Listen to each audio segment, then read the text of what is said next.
Assalamualaikum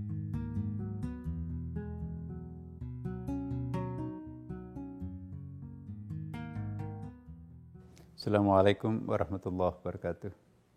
Alhamdulillah wa syukurillah wa salatu wassalamu ala rasulillah Sayyidina wa habibina Muhammadin sallallahu alaihi wasallam, amma ba'd. Para pemirsa dimanapun juga berada, Alhamdulillah kembali kita berjumpa di dalam suasana yang penuh kebahagiaan, kedamaian, ketenangan, ketentraman, kesyahduan bulan suci Ramadan ini. Selawat dan taslim selalu kita curahkan kepada orang yang paling sering kita rindukan, namanya paling sering kita sebutkan, ialah Nabi Muhammad SAW.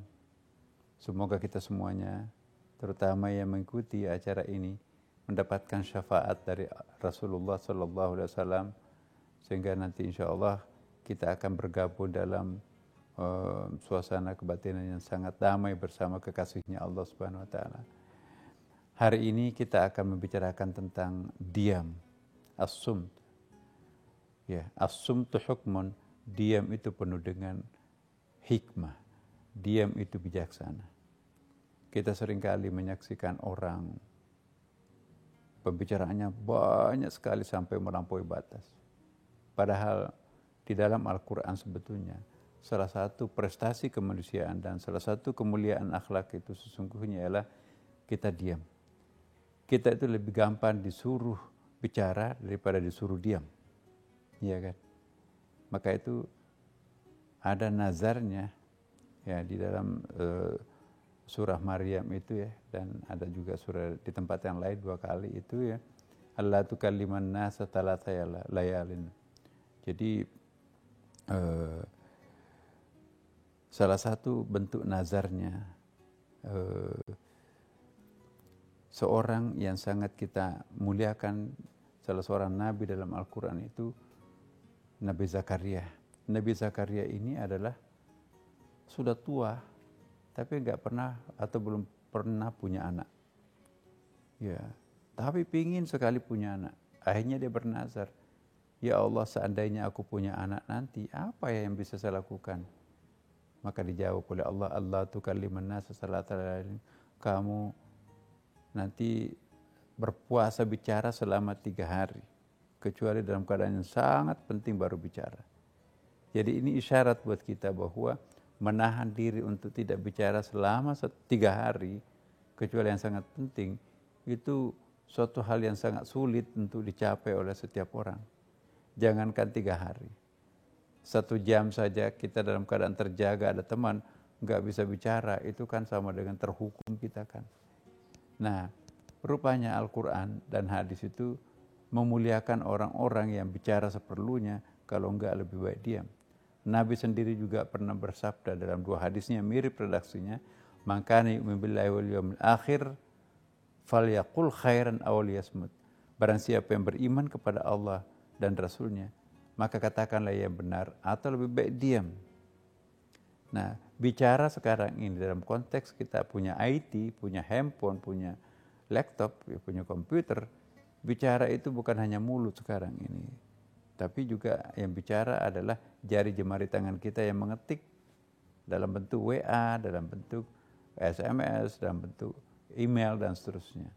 Nah, ketajaman lidah itu juga sekarang ini berbanding lurus dengan ketajaman jari jemari kita. Kita bisa memfitnah orang melalui jari jemari ini, melalui WA yang disebarkan. 1 kali enter, 1 kali kita kirim, maka jutaan orang bisa membuka seketika itu, apalagi kalau email group. Tapi kalau mulut, ya, mulut itu ya hanya terbatas, hanya sebatas oral yang mendengarkannya saja. Nah, tapi kalau dalam bentuk IT, SMS, WA, kita lakukan sesuatu, maka waduh itu sangat-sangat dahsyat. Karena itu saya ingin ingatkan kepada kita semuanya, para pemirsa, mari kita memelihara mulut ini, mari kita memelihara tangan ini, supaya jangan overaktif lah. Nggak perlu dikomentari, tidak perlu membicarakan aibnya seseorang. Ya, ini sekarang sangat luar biasa ya, apalagi dengan adanya IT seperti sekarang ini, sesuatu yang tidak pernah kita bayangkan. Kadang-kadang kita tidak bicara, tetapi kita memforward sebuah berita bohong kepada teman-teman kita, maka apa yang terjadi itu bisa menggegerkan dunia loh. Ya, saya ingin mengingatkan pada para pemirsa dimanapun juga, hati-hati, benda kecil kita dalam bentuk handphone itu bisa menjadi anak kunci surga, tapi juga bisa menjadi anak pintu neraka.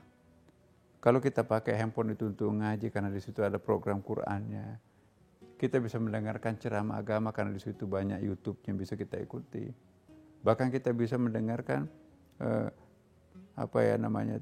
tadarusan Al-Quran, tajwidnya, memperbaiki bacaan kita, luar biasa. Tapi juga handphone itu bisa menjadi anak kunci untuk masuk neraka. Di situ ada fitnah, di situ mungkin juga ada film-film yang tidak pantas untuk kita lihat. Di situ ada ajakan untuk melakukan dosa dan maksiat. Nah, karena itu saya ingin menghimbau kepada diri saya dan kita semuanya, mari kita menahan diri untuk tidak terlalu banyak bicara, tidak terlalu banyak beraktivitas dalam dunia IT kalau tidak ada memang keperluannya yang sangat penting. Dan semoga bulan suci Ramadan ini membuat kita lebih sadar, membuat kita lebih arif, dan membuat kita lebih bijaksana dalam menjalani kehidupan ini. Semoga Allah Subhanahu wa taala memberkati kita semuanya. Wassalamualaikum warahmatullahi wabarakatuh.